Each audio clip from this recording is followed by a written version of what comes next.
रुख कर रहे हैं दिल्ली का, जहां इस वक्त deputy CM Manish Sisodia press conference कर रहे हैं। आइए सुन लेते हैं। एक्साइज पॉलिसी में हमने लिखा था कि पहली पॉलिसी जो पुरानी पॉलिसी थी उसमें 849 दुकानें होनी थी, तो इसमें भी लिखा गया था कि पूरी दिल्ली में दुकानों की संख्या बढ़ाई नहीं जाएगी बल्कि 849 ही रहेगी, पहली पॉलिसी के बराबर ही रहेगी। पहली पॉलिसी में 849 दुकानें बहुत अनइवन तरीके से बटी हुई थीं। किसी किसी वार्ड में 20-20, 25-25 दुकानें थीं तो कहीं बिल्कुल नहीं थीं। कई ऐसे मॉल्स थे जहां पर 10-10, 15-15, एक जगह तो शायद 20 दुकानें थी एक मॉल में। कई जगह मार्केट्स में बिल्कुल दुकानें नहीं थीं। इसलिए नई एक्साइज पॉलिसी में एक प्रिंसिपल रखा गया और बहुत हाईलाइट करके रखा गया कि इक्विटेबल डिस्ट्रीब्यूशन ऑफ शॉप्स रहेगा। दुकानें नहीं बढ़ेंगी लेकिन इक्विटेबल डिस्ट्रीब्यूशन रहेगा, लगभग बराबरी से बांटा जाएगा पूरी दिल्ली में, ताकि कहीं हुज ट्रेजेडी ना हो, ताकि कहीं कोई गड़बड़ी ना हो। तो ये एक पॉलिसी का इम्पॉर्टेंट प्रोविज़न था। मई 2021 में ये पॉलिसी पास करके, कैबिनेट से पास करके एलजी साहब के पास मंजूरी के लिए भेजी गई। इस पॉलिसी को मंजूरी देने से पहले एलजी साहब ने पूरी पॉलिसी को बहुत ध्यान से पढ़ा और उसमें कई महत्वपूर्ण और बड़े बड़े सजेशन दिए कि इसमें ये परिवर्तन कर दो, ये परिवर्तन कर दो, इस तरह का बदलाव करो। एलजी साहब के सारे सजेशंस को स्वीकार करके कैबिनेट ने फिर से जून में नई पॉलिसी एलजी साहब के पास भेजी और इस तरह से फिर उसको एलजी साहब ने मंजूरी दी। तो एलजी साहब के पास 2 बार जाके बहुत ध्यान से पढ़ के उन्होंने इस पॉलिसी को पास किया था। उस पॉलिसी में ये लिखा हुआ था जगह जगह जोर देके कि अनइक्विटेबल डिस्ट्रीब्यूशन को ख़त्म किया जाएगा। ये जो एक ही जगह शराब की दुकानों के अंबार लगे हुए हैं कुछ वार्ड्स में या कुछ मॉल्स में, दुकानें नहीं बढ़ाई जाएंगी, लेकिन इसको लगभग बराबरी पे बांटा जाएगा, यहाँ तक कि अनऑथराइज एरिया में भी बांटा जाएगा, ये भी लिखा हुआ था। इसमें लिखा हुआ था कि हर वार्ड में दुकानें तो नहीं बढ़ेंगी पूरी दिल्ली में, लेकिन हर वार्ड में लगभग 2 से 3 दुकानें हो जाएंगी, तो इक्विटेबल डिस्ट्रीब्यूशन हो जाएगा। मैं पॉलिसी की वो लाइन भी आपको दे दूंगा, उसमें साफ साफ था कि इक्विटेबल प्रिंसिपल पे काम करेगी और पूरी दिल्ली में लगभग बराबरी पे दुकान बांटी जाएंगी, इंक्लूडिंग अनऑथराइज्ड एरियाज।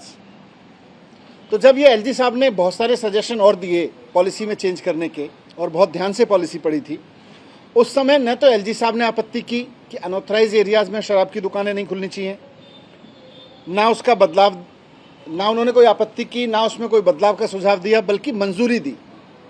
2 बार पॉलिसी को पढ़ के मंजूरी दी, काफ़ी ध्यान से पढ़ के मंजूरी दी।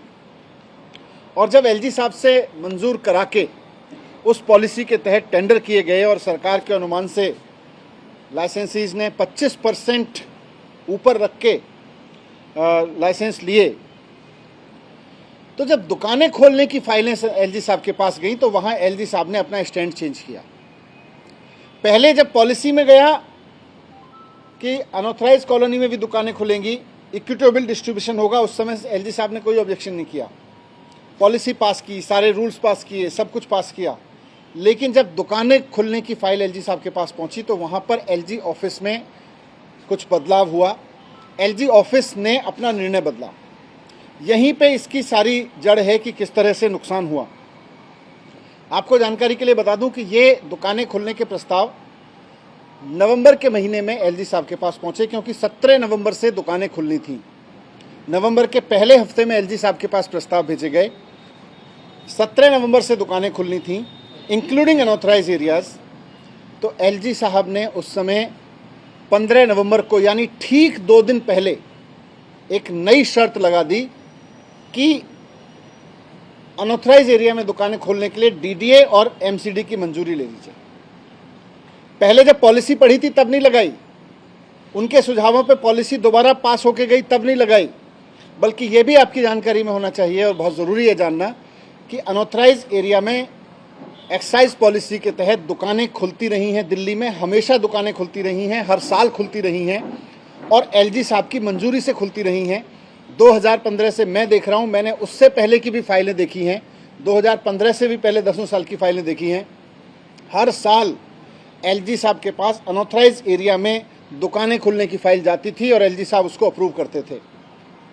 जब पॉलिसी में लिख के गया कि अनऑथराइज एरिया में दुकानें खुलेंगी उस वक्त भी उसको अप्रूव किया, लेकिन बाद में जब फाइलों के पे अप्रूवल गया दुकानें खोलने के लिए उस वक्त एलजी ऑफिस अचानक अपना स्टैंड चेंज करता है और कहता है कि इसके लिए डीडी और एमसीडी की मंजूरी ले लो। एलजी साहब को भी पता था कि ये मंजूरी डीडी और एमसीडी से नहीं ली जाएगी बल्कि राज्यपाल उपराज्यपाल महोदय के ऑफिस से होनी है, हमेशा की तरह से जैसे पहले होता रहा था। लेकिन उन्होंने बहुत आश्चर्यजनक तरीके से एक नई कंडीशन इसमें लगाई, पूरा का पूरा स्टैंड चेंज किया। उस पॉलिसी में जो डिपार्टमेंट ने तैयार की थी उस वक्त नहीं था, जब कैबिनेट ने पास की थी उस वक्त नहीं था, एलजी साहब ने पढ़ी थी उस वक्त नहीं था, एलजी साहब ने जब मंजूर किया उस वक्त नहीं था। अचानक एलजी साहब ने अपना स्टैंड चेंज किया और इस स्टैंड चेंज होने की वजह से दिल्ली में अनऑथराइज एरियाज में दुकानें नहीं खुल पाईं। पुरानी पॉलिसी के तहत जहाँ पे दुकानें खुल रही थी वहाँ भी नहीं खुल पाईं और उसका नुकसान ये हुआ कि जो नए लाइसेंसीज थे वो कोर्ट में गए और कोर्ट ने ऑर्डर किए कि इनसे जो अनऑथराइज वार्ड्स हैं उनका लाइसेंस फीस न ली जाए, उनको रिबेट दी जाए, उसमें उनको रिलैक्स किया जाए लाइसेंस फीस प्रोरेटा बेस पे, और इसकी वजह से सरकार को हज़ारों करोड़ रुपए का नुकसान हुआ।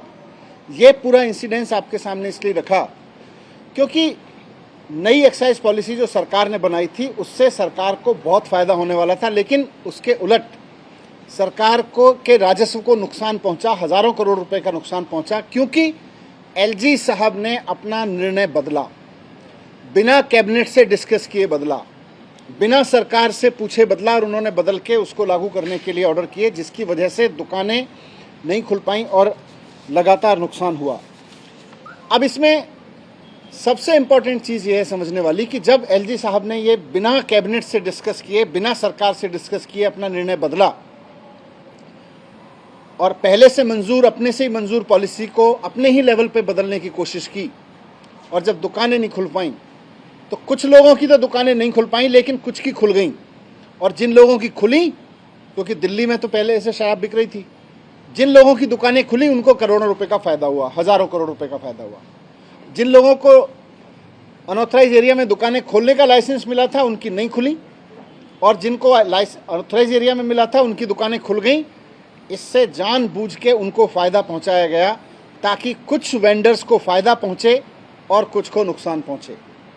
मैंने आपके सामने इसलिए रखा, मैं इसीलिए इस मामले को पूरे को सीबीआई के सामने भेज रहा हूं कि इस मामले की जांच होना बहुत ज़रूरी है कि कैबिनेट से, सरकार से पास प्रस्ताव जो एलजी साहब ने पहले मंजूर कर दिया था उसको स्टैंड पे उन्होंने चेंज क्यों किया।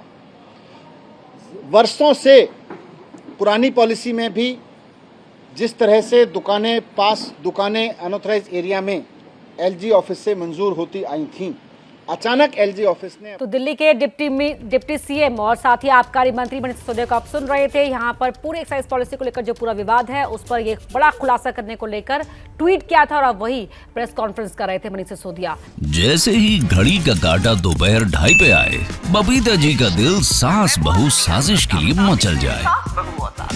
और ये है इनकी बहू, पूरे दिन ऑफिस की टेंशन हो जाए गॉन जब ये करें अपना फेवरेट शो फ्री टाइम पे ऑन। इनकी तरह आप भी देखें अपना फेवरेट शो अपने टाइम पर और डाउनलोड कीजिए एबीपी लाइव ऐप अपने स्मार्ट टीवी पर।